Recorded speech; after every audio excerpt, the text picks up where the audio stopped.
Hello दोस्तों, इस बार मंगलवार 18 जुलाई से सावन महीने का अधिक मास शुरू हो गया है। ये महीना 16 अगस्त तक रहेगा। इसके बाद सावन का कृष्ण पक्ष शुरू होगा। इस बार 19 साल बाद सावन में अधिक मास आया है। हिंदी पंचांग के इस अतिरिक्त महीने की वजह से संवत 2080 13 महीनों का है।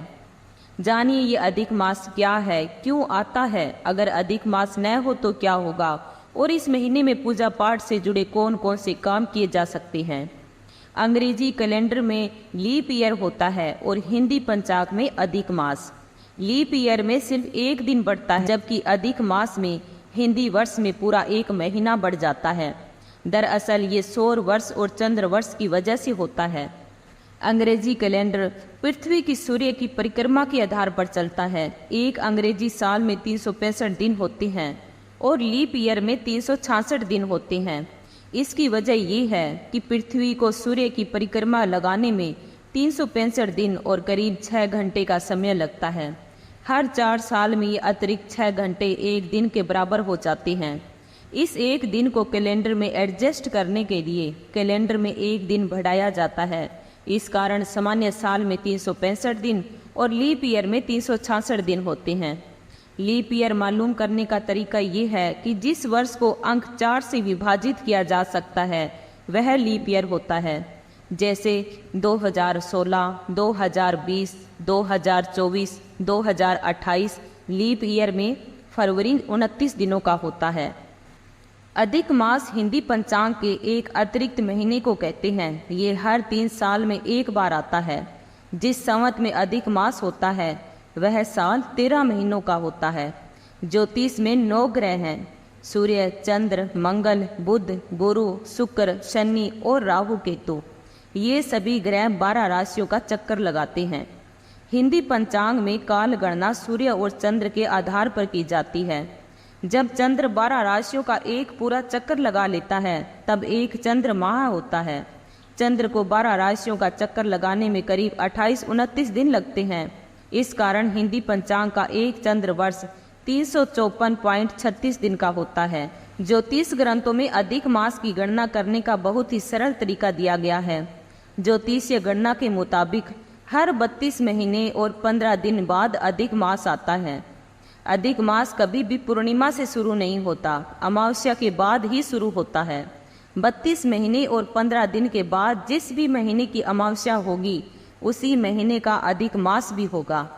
जैसे इस साल 18 जुलाई से अधिक मास शुरू हो रहा है और 17 जुलाई को सावन मास की अमावस्या थी। ऐसे ही भाद्रपद महीने यानी 1 अगस्त से फिर 32 महीने 15 दिन की गणना शुरू होगी, जो 16 मई 2026 तक चलेगी। इस दिन ज्येष्ठ मास की अमावस्या होगी, तो 17 मई 2026 से शुरू होने वाला अधिक मास ज्येष्ठ अधिक मास होगा। इस तरह 2026 में ज्येष्ठ मास 2 मई से शुरू होकर 29 जून तक लगभग 59 दिन का होगा। हिंदी पंचांग में जब सौर मास के 32 महीने पूरे होते हैं तब तक चंद्र मास के 33 महीने हो जाते हैं।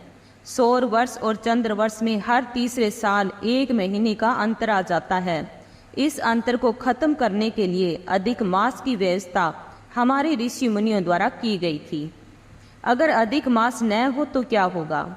एक चंद्र वर्ष 354 दिन और सौर वर्ष 365 दिन का होता है। इन दोनों के अंतर को खत्म करने के लिए ज्योतिष में अधिक मास की व्यवस्था की गई है। हमारे 30 त्योहार रीतों के आधार पर मनाए जाते हैं। अगर अधिक मास की व्यवस्था नहीं होती तो सभी त्योहार और रीतों के बीच का तालमेल ही बिगड़ जाता। जैसे सावन बारिश के दिनों आता है, लेकिन अधिक मास न हो तो सावन कभी ठंड के दिनों में और कभी गर्मी के दिनों आता। होली गर्मी के दिनों में मनाते हैं। अगर अधिक मास न होता तो होली की ऋतु भी बदलती रहती। अधिक मास की वजह से ही हिंदी पंचांग और ऋतुओं के बीच का तालमेल बना रहता है। अधिक मास में कौन कौन से मांगलिक कामों के मुहूर्त नहीं होते। अधिक मास में सूर्य की संक्रांति नहीं होती। इस वजह से अधिक मास को मलिन यानी कि अशुभ माना गया है। मलिन होने की वजह से इसे मल मास कहते हैं। मल मास में गृह प्रवेश, विवाह, मुंडन, यज्ञोपवीत, नामकरण जैसे मांगलिक कार्यों के लिए मुहूर्त नहीं होते हैं। अधिक मास में विवाह तय करना, सगाई करना, कोई जमीन, मकान, भूमि खरीदने के लिए अनुबंध किए जा सकते हैं। अधिक मास में कौन कौन से शुभ काम किए जा सकते हैं? इस महीने को भगवान विष्णु ने अपना नाम पुरुषोत्तम दिया है, इस कारण इसे पुरुषोत्तम मास भी कहते हैं। अधिक मास में विष्णु जी और उनके अवतार श्री कृष्ण, श्री राम की पूजा खास तौर पर करनी चाहिए। इस बार सावन में ये महीना आया है तो शिव पूजा भी जरूर करें। पूजा पाठ के अलावा इस महीने में तीर्थ दर्शन, नदी स्नान, ग्रंथों का पाठ, प्रवचन सुनना, मंत्र जप, ध्यान, दान, पुण्य आदि शुभ कार्य किए जा सकते हैं। तो दोस्तों, ये थी अधिक मास से जुड़ी खास बातें। वीडियो में दी गई जानकारी अच्छी लगी हो तो हमारे चैनल को लाइक, सब्सक्राइब एंड शेयर करना ना भूलें। धन्यवाद।